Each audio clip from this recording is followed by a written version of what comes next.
Good evening. आज का हमारा टॉपिक है वीकली करंट अफेयर। इसमें हम देखने वाले हैं 22 से 28 जनवरी 2024 तक के करंट अफेयर्स के 60 से अधिक महत्वपूर्ण क्वेश्चंस को पिछले पूरे वीक का करंट अफेयर का हम रिवीजन करने वाले हैं। तो चलिए शुरू करते हैं आज के पहले क्वेश्चन से। साल 2024 में कितनी हस्तियों को पद्म पुरस्कारों से सम्मानित किया गया है? तो आपको ये याद रखना है 132 हस्तियों को इससे सम्मानित किया गया है। 75वें गणतंत्र दिवस से एक दिन पहले पद्म पुरस्कारों का ऐलान किया गया था। यानी ये पुरस्कार दिए जाते हैं गणतंत्र दिवस पर, राष्ट्रपति द्वारा ही प्रदान किए जाते हैं। इस साल 132 हस्तियों को पद्म पुरस्कारों से सम्मानित किया गया है। इसमें 5 को पद्म विभूषण, 17 को पद्म भूषण और 110 को पद्मश्री से नवाजा गया है। इस संख्या आपको याद रखनी है। उपराष्ट्रपति एम वेंकैया नायडू, हिंदी सिनेमा की दिग्गज अभिनेत्री बैजंती माला, प्रसिद्ध नृत्यांगना पद्मा सुब्रमण्यम, साउथ फिल्मों के एक्टर चिरंजीवी और बिंदेश्वर पाठक, इन्हें मरणोपरांत ये पुरस्कार मिला है। पद्म विभूषण से सम्मानित किया गया है। वहीं बॉलीवुड एक्टर मिथुन चक्रवर्ती, उषा उत्तव, फातिमा बीवी, इन्हें मरणोपरांत पुरस्कार मिला है। और उत्तर प्रदेश के पूर्व राज्यपाल राम नाईक को पद्म भूषण से सम्मानित किया गया है। ये कुछ प्रसिद्ध हस्तियां हैं जिनके नाम यहाँ लिए गए हैं। साल 2024 में भारत रत्न से किसे सम्मानित किया गया है? कर्पूरी ठाकुर को ये पुरस्कार मरणोपरांत मिला है। राइट आंसर है कर्पूरी ठाकुर। और ऐसे भी पूछा जाएगा ये किस राज्य के मुख्यमंत्री थे? कर्पूरी ठाकुर बिहार के 2 बार मुख्यमंत्री और 1 बार बिहार के उप मुख्यमंत्री रहे हैं। और कर्पूरी ठाकुर भारत रत्न पाने वाले 49वें व्यक्ति हैं और साथ ही वे बिहार के 5वें व्यक्ति हैं जिन्हें भारत रत्न दिया गया है। तो अब तक 49 व्यक्तियों को भारत रत्न से नवाजा जा चुका है कर्पूरी ठाकुर सहित। T20 इंटरनेशनल क्रिकेट में 150 मैच खेलने वाले दुनिया के पहले और एकमात्र खिलाड़ी कौन बने हैं?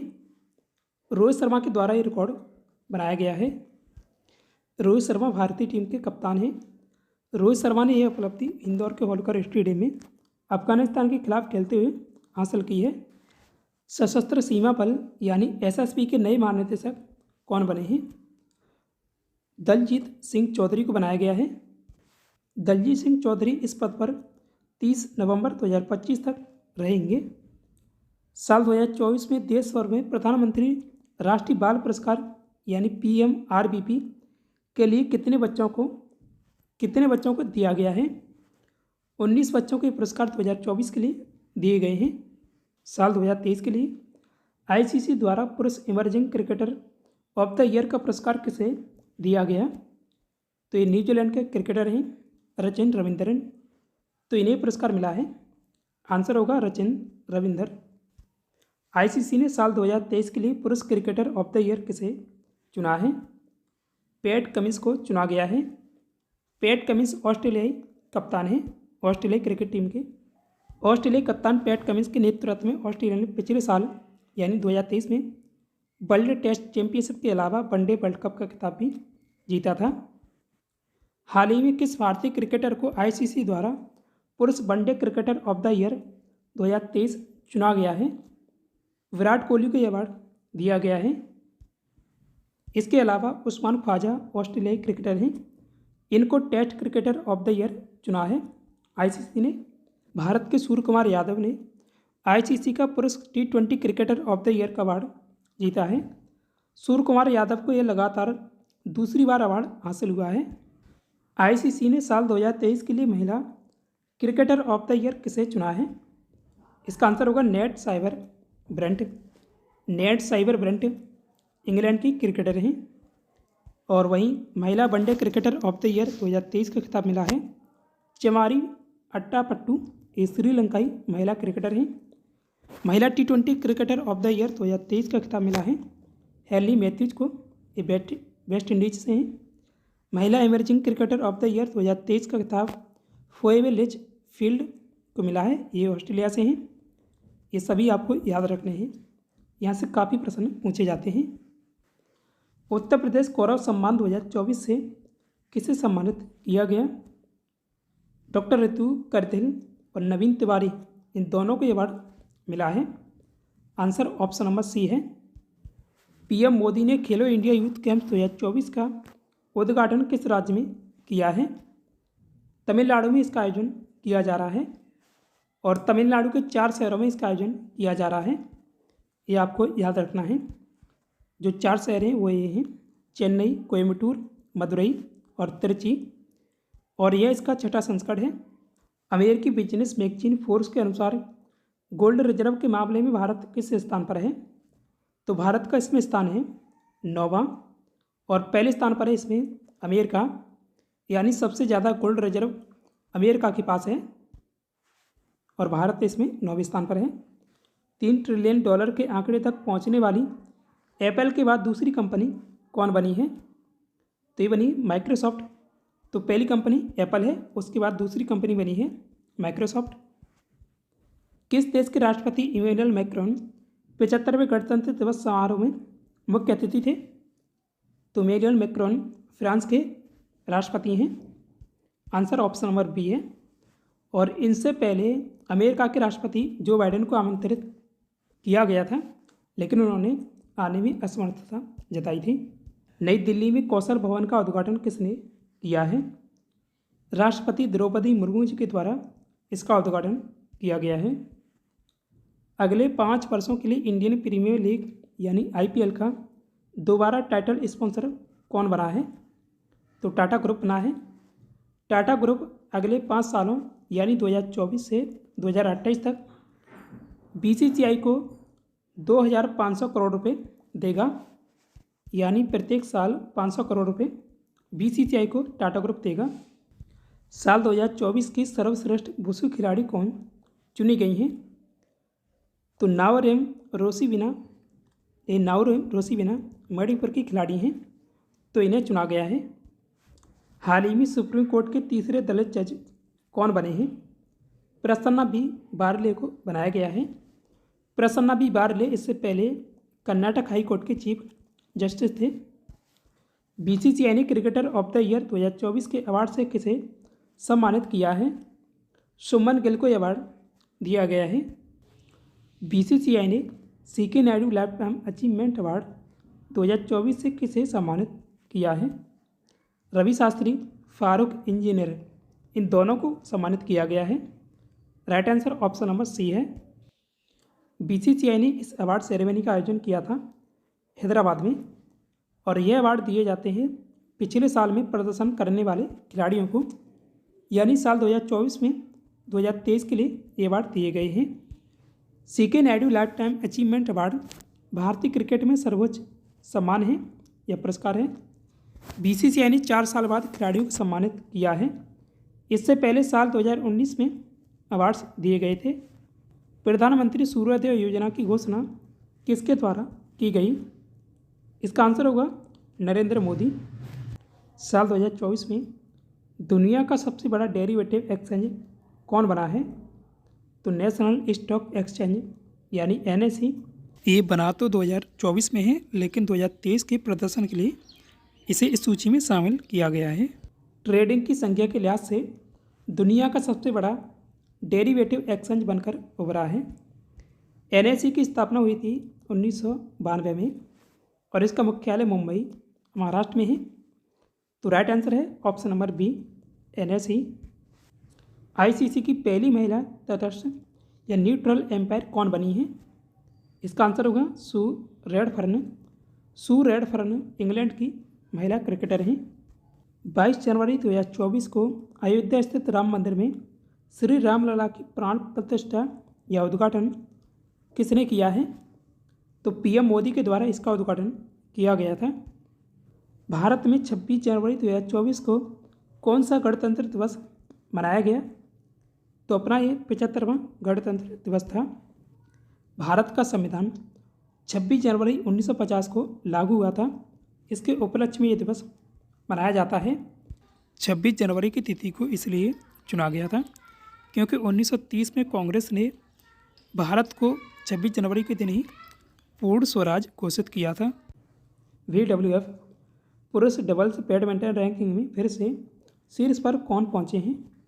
इसका आंसर होगा सात्विक साईराज, रिंकी रेड्डी और चिराग शेट्टी। ये दोनों पहुँचे हैं। इन दोनों ने 2022 के होंगजू एशियन गेम्स में चाइना में खेले गए थे। तो इसमें भारत को बैडमिंटन में पहला स्वर्ण पदक दिलाया था। डबल्स में चंद्रमा पर पहुंचने वाला 5वां देश कौन बना है? जापान है 5वां देश जो चंद्रमा पर पहुंचा है। और इससे पहले भारत चंद्रमा के दक्षिणी ध्रुव पर पहुंचने वाला पहला देश बना था। जो चंद्रयान-3 लॉन्च किया गया था वो पहुंचा था। तो भारत चंद्रमा के दक्षिणी ध्रुव पर पहुंचने वाला पहला देश है। हाल ही में किस देश ने अभी तक का सबसे ऊंचाई तक जाने वाला अपना सैटेलाइट लॉन्च किया है? ईरान के द्वारा ये लॉन्च किया गया था। ईरान ने सोराया सैटेलाइट को ज़मीन से 750 किलोमीटर ऊपर अंतरिक्ष की कक्षा में स्थापित किया है। इसे यहाँ तक 3 स्तरों वाले Q-100 रॉकेट के जरिए भेजा गया है। हाल ही में किस टेनिस खिलाड़ी को 8वीं बार Balkan athlete of the year चुना गया है? नोवाक जोकोविच को अवार्ड मिला है। बोइंग के नए वैश्विक इंजीनियरिंग एवं प्रौद्योगिकी केंद्र का उद्घाटन किसने किया है? इसका आंसर होगा नरेंद्र मोदी। इसका उद्घाटन किया गया था बेंगलुरु, कर्नाटक में। बोइंग सुकन्या कार्यक्रम किसने प्रारंभ किया है? पीएम मोदी के द्वारा ही प्रारंभ किया गया है। अयोध्या राम मंदिर के वास्तुकार कौन हैं? चंद्रकांत सोमपुरा और आशीष सोमपुरा, ये दोनों हैं। आंसर ऑप्शन नंबर सी है, ये और भी दोनों। हाल ही में अंतर्राष्ट्रीय शिक्षा दिवस या इंटरनेशनल एजुकेशन डे कब मनाया गया? 24 जनवरी को ये दिवस मनाया जाता है हर साल। राष्ट्रीय बालिका दिवस या नेशनल गर्ल चाइल्ड डे कब मनाया गया या मनाया जाता है? ये दिवस 24 जनवरी को हर साल मनाया जाता है और इसकी शुरुआत हुई थी 2008 में, तब से ये दिवस मनाया जा रहा है। साल 2024 में कनुआ महोत्सव कहाँ मनाया गया? तेलंगाना में इसका आयोजन किया जाता है। साथ में आंध्र प्रदेश में भी ये दिवस मनाया जाता है। तो आंसर होगा ए और बी और सी दोनों, यानी तेलंगाना और आंध्र प्रदेश। हाल ही में 9 क्लासिकल या शास्त्रीय भाषाओं में किस भाषा को शामिल किया गया है? इसमें फारसी को शामिल किया गया है 9वीं भाषा के रूप में। अभी तक भारत में क्लासिकल भाषाओं की संख्या 6 थी। इसमें तमिल, तेलुगु, संस्कृत, कन्नड़, मलयालम और उड़िया भाषा शामिल थी। भारत में शास्त्रीय भाषाओं की सूची में उड़िया सबसे नवीनतम है। उड़िया को साल 2014 में शास्त्रीय भाषा का दर्जा दिया गया था। नई शिक्षा नीति के तहत अब इनकी संख्या 9 हो जाएगी। फारसी के साथ पाली प्राकृत भाषा को भी क्लासिकल भाषा का दर्जा दिया जाएगा। जल्लीकट्टू प्रतियोगिता किस राज्य में आयोजित की जाती है? तमिलनाडु में इसका आयोजन किया जाता है। इसमें इंसानों और बैलों की लड़ाई होती है। यूक्रेन पर वैश्विक शांति शिखर सम्मेलन की मेजबानी कौन करेगा? इसका आंसर होगा स्विट्जरलैंड। पेप्स को इंडिया के नए सीईओ कौन बने हैं? जागृत कोटेचा को बनाया गया है। माई स्कूल माई प्राइड अभियान किस राज्य सरकार ने लॉन्च किया है?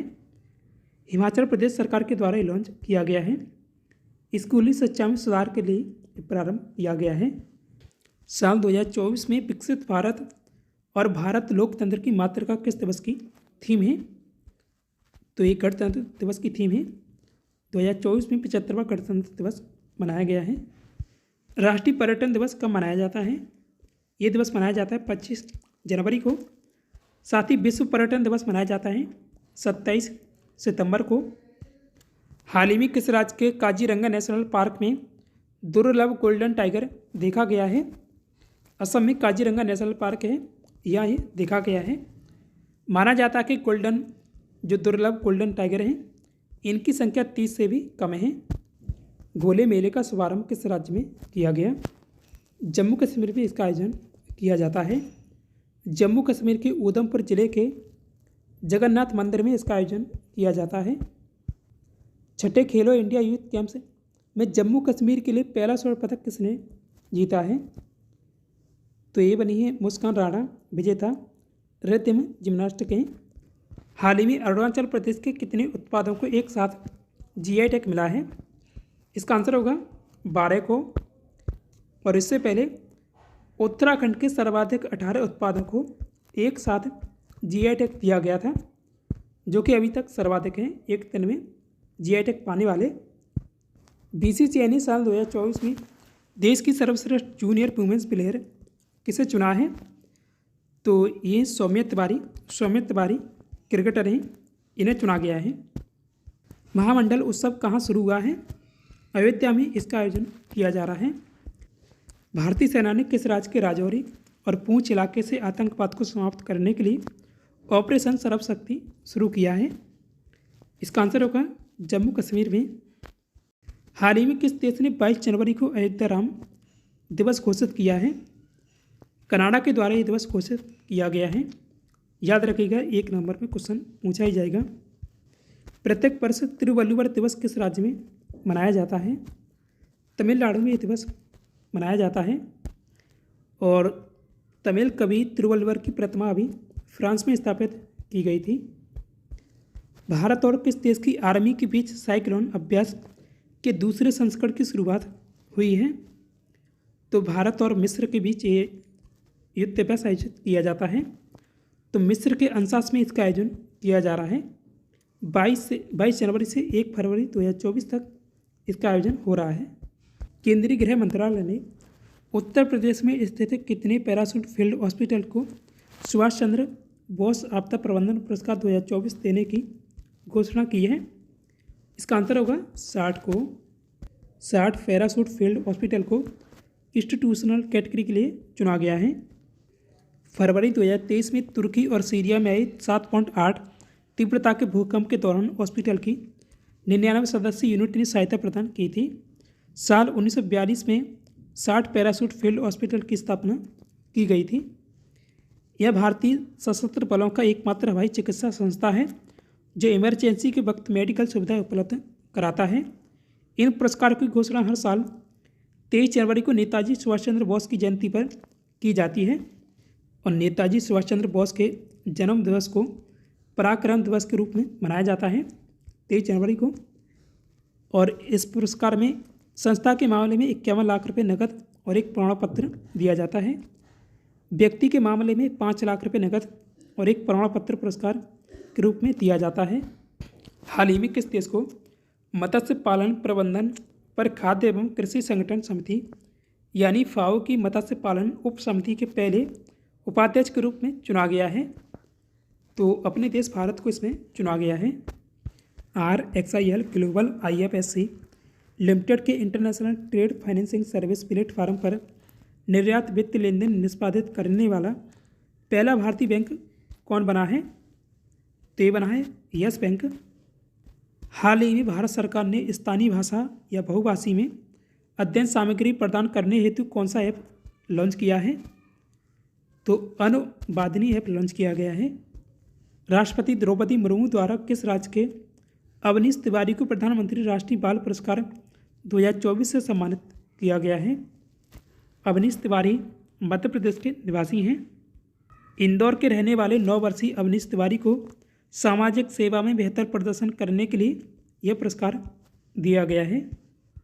छत्तीसगढ़ हाई कोर्ट के अतिरिक्त न्यायाधीश के रूप में किसे नियुक्त किया गया है? अरविंद कुमार वर्मा को बनाया गया है अतिरिक्त न्यायाधीश। हाल ही में किस कंपनी के साथ सोनी ग्रुप ने मर्जर कैंसिल कर दिया है? जी एंटरटेनमेंट इंटरप्राइजेस के साथ ये समझौता कैंसिल हुआ है। हाल ही में महाराष्ट्र के तालेगांव स्थित जनरल मोटर्स यानी GM के संयंत्र का अधिग्रहण किसने किया है? हुंडई मोटर इंडिया के द्वारा इसका अधिग्रहण किया गया है। और हुंडई दक्षिण कोरिया की कंपनी है। लखनऊ स्थित सिटी मोंटेसरी स्कूल के संस्थापक कौन थे जिनका भी हाल ही में निधन हो गया? इसका आंसर होगा जगदीश गांधी। संयुक्त राष्ट्र महासभा यानी UNGA के 78वें सत्र के प्रमुख कौन हैं जो अभी हाल ही में भारत की 5 दिवसीय यात्रा पर आए थे? इसका आंसर होगा डेनिस फ्रांसिस। तो आज के इस वीडियो में ये थे 60 से अधिक महत्वपूर्ण क्वेश्चंस। अब आपके लिए आज का टेस्ट क्वेश्चन है, साल 2024 में कितनी हस्तियों को पद्म पुरस्कारों से सम्मानित किया गया है? अगर आपने वीडियो को पूरा ध्यान से देखा है तो इसका आंसर आप कमेंट में दीजिएगा। दोस्तों, वीडियो पसंद आए तो वीडियो को लाइक करें। साथ ही डेली ऐसे ही वीडियो पाने के लिए अपने क्विज GK 360 यूट्यूब चैनल को सब्सक्राइब भी कीजिएगा। Thanks for watch this video.